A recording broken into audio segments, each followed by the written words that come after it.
Well, hello there guys, it's me, Wisely, and welcome to a new episode of my personal build for Vengeance RPG. And so, yeah, this is my personal build, and by the way, this was an easier one because you're going to require only a mythic item.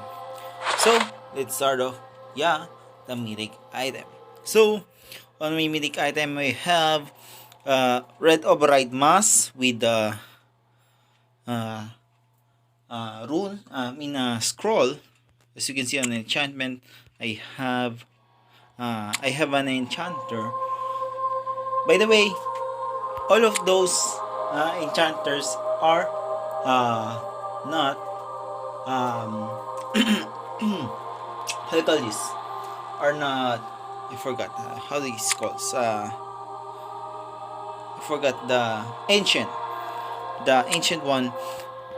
Those enchanters are not the ancient enchanters. And by the way, this is a basic enchanters only. So yeah, here we go. We have our red override mask with attack speed enchanters as our helm. And by the way, as you can see, okay, but first, I'm gonna tell you other my equipments first before I'm going to discuss something. Okay, deal with that as our chest armor, red override belt as belt, saturation source as legs, red override boots as boots, of course, ring of equality. Yes, two rings of equality, and of course we have our fallen scene as shoulders, golden bracers of retribution as our wrist item, and a golden gloves of retribution as gloves. By the way, these these two equipments grants a bonus stats that has 16% critical damage and 1 to 250 lightning damage. And of course, our main weapon, bow, the bow of elements. And of course, we have our Div's sign as our amulet, and ferocious rune of legion as our rune, ferus. Okay, so as you can see, all of these items has a 6% bonus attack speed enchanter. So by the way, those are basic enchanters only, so it was actually easy to find, easy to drop, and easy to grind. So and that's pretty much it for our equipment. So the stat requirements on this build, we have vitality 100 points, as you can see, 100 points on vitality, and attack speed 50 points on attack speed. Of course, we have our dodge chance 50% and critical chance 50 points. And by the way, I forgot to tell something. Attack speed 50 points and dodge chance 50 points, not 50%. Oh my goodness. So, and the critical chance 50 points. And by the way, the other remaining points are going to be on the energy, 68 points. So I didn't increase my attack critical damage. I didn't use my points on critical damage. So as you can see on the dodge chance, we have 52.5% dodge. Okay, 52.5 dodge chance with a 339 attack speed. First, of course, okay, 59.5 dodge chance, 366 attack speed, complete 100.2 critical chance with a 391.5 critical damage, but it doesn't matter. The maximum critical damage is 375, and we have our block chance 5%, critical block damage 15%, movement speed 136, fire damage 420 to 550, ice damage 417 to 468, lightning damage 3 to 750, and poison damage 537 to 598. So on our skills, as you can see on our skill tree, we only have, so you can see there's no points on the wizard skill tree, but on the crusader and the rogue skill tree. So I'm gonna show you the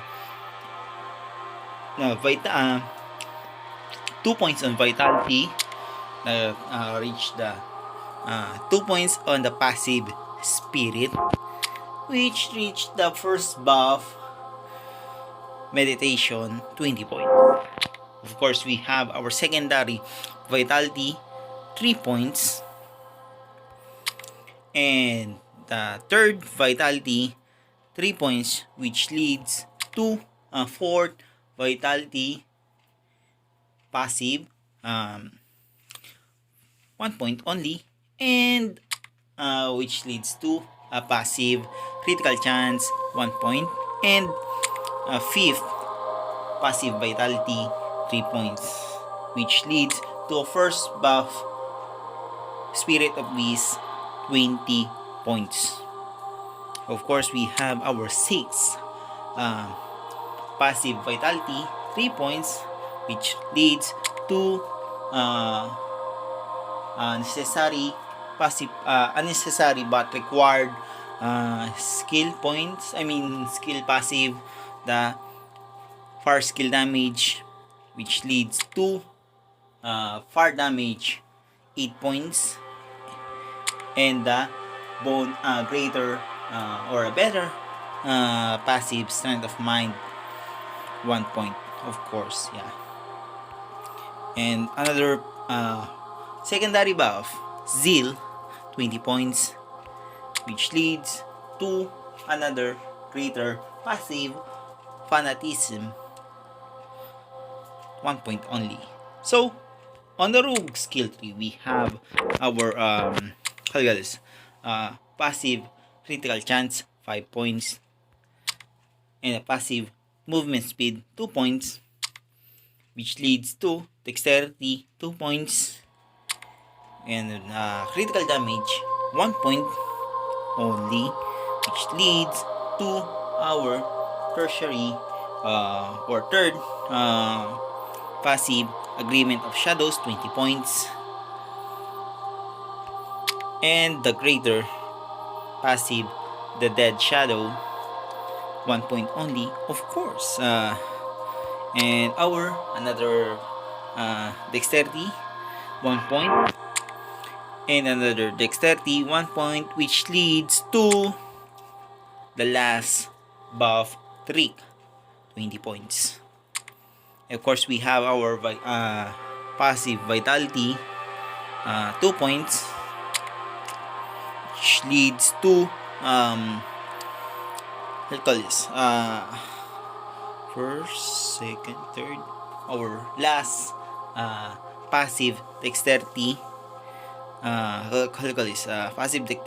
passive dexterity 3 points, which leads to the 2 remaining passive critical chance.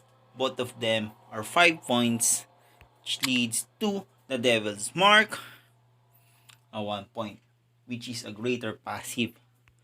Of course, we have our unnecessary but required skill point, a skill passive, high skill damage. So that's pretty much it. Coming soon, I'm going to post the upgraded version, which leads to be considered as a high